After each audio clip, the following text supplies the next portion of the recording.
Today we are going to discuss about the concept of contract. So you may be familiar with the terms promises, correct? Promise. So we are making n number of promises daily. We are making promises to our friends, relatives, cousins, parents, etc. But what makes a promise different from a contract? Or what makes a promise different from an agreement? Correct.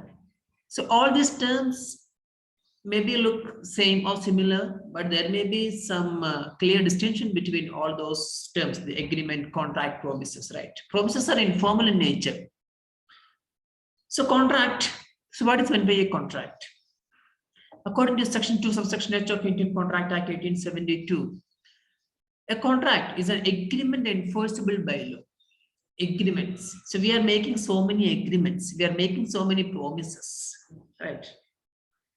So an agreement enforceable by law, an agreement which is having some sort of legal validity, then we can claim it as a contract. So a contract consists of two main parts. That means agreement and also the enforceability.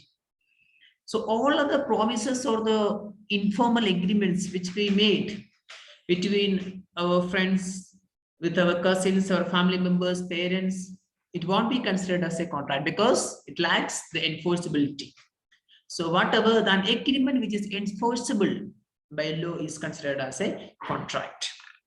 So we can see, according to Pollock, defines a contract as every agreement and promises enforceable at law.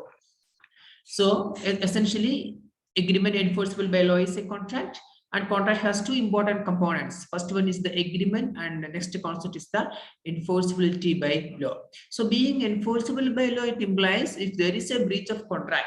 Breach of contract means essentially in a contract there will be two persons, right?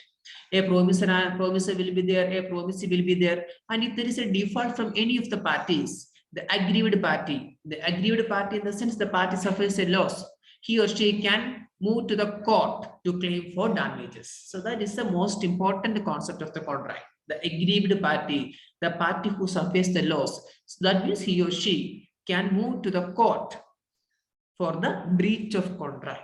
So breach of contract means the willful default from any of the parties. If there is a willful default, then the other party, there will be two parties, the other party must suffer a loss, right? So he can move to the court to claim the damages. So that is the meaning of enforceability by law. So an agreement plus enforceability by law is equal to a valid contract. So that is the concept of a contract. So contract is very formal in nature. It is not informal. It's very formal in nature. All other promises, agreements without enforceability are informal in nature, but contract is formal in nature and is enforceable by the law.